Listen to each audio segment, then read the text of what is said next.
So today's project is going to be to build two light bars for the Ecto-1 roof rack for Ect-nopus, Nopus 1, whatever you want to call it. So the thing that I'm going to be using for the actual light effect is this. I got these off of eBay. They were advertised as Night Rider lights or something to that effect in blue. Which, give them a moment. There you go. They just run through random cycle patterns. So, and they stay largely in sync. Those are nice and simple. They just have to get 12-volt power.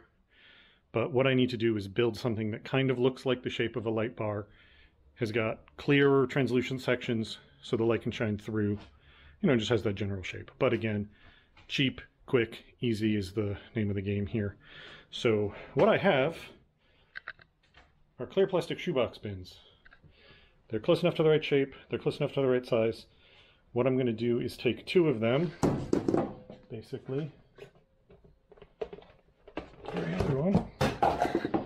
and they're going to get set up like this, cut the center out, and I'm just going to put a piece of aluminum there to give it the right light bar shape.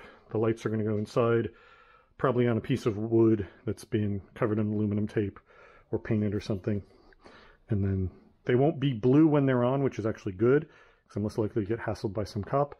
And then they'll light up blue, and they'll look enough like a light bar to be good enough for Halloween. I'm just going to give you a voiceover of what I'm working on here. I cut out two bases that looked like they were going to be about the right width. Everything I'm doing here is kind of guesstimate work.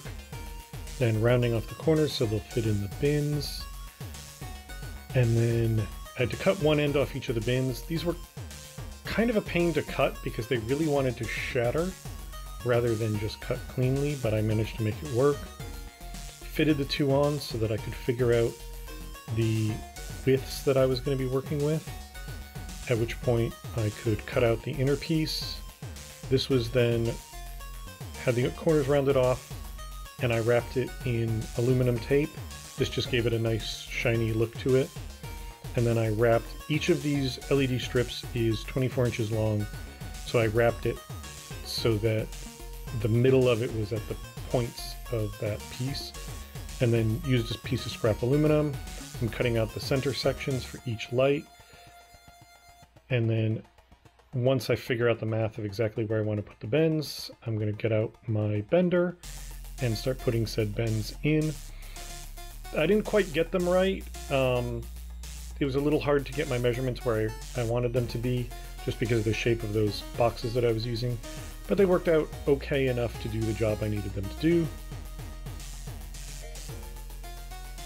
And then here I'm routing the boards because it turned out they still weren't fitting properly into the bins even after rounding the corners. Decided to paint them black, so that's there.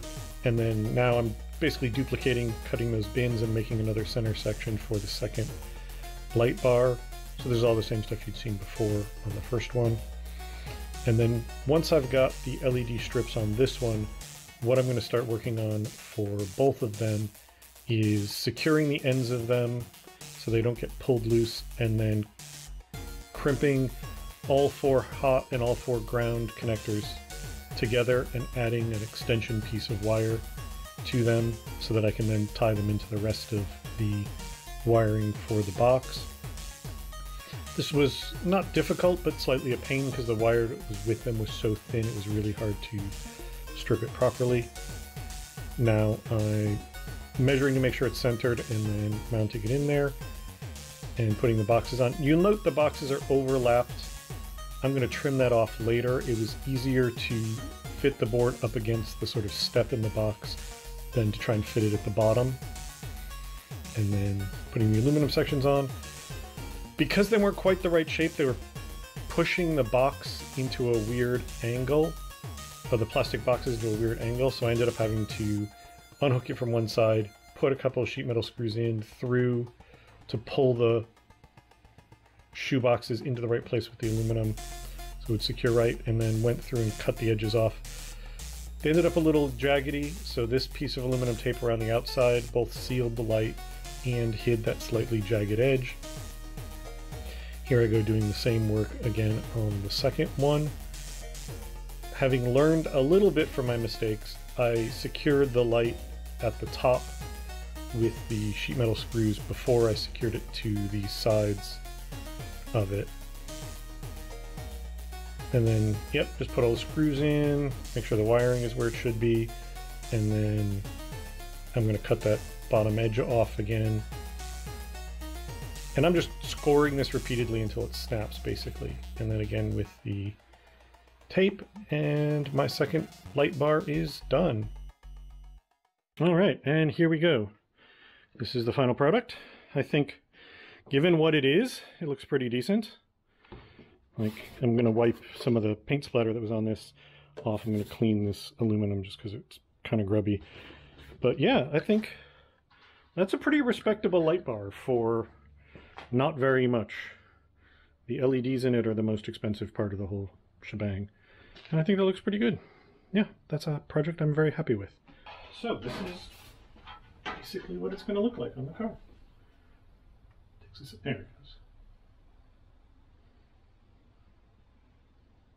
So it's not a realistic police light bar in the sense that police light bars don't necessarily do this pattern, but it very much communicates police light bar, which is exactly what I want. And it's bright blue, it's very clearly a blue light bar. The aluminum center section looks a little bit like the bars that were on Ecto, so yeah, I'm very happy with this project for the amount of time, energy, and cost involved. The LED strips are the most, those were $13. I probably have 20, maybe at the most $30 into each light bar. But probably closer to $20 though. So yeah, I'm very happy with that. Thank you and good night.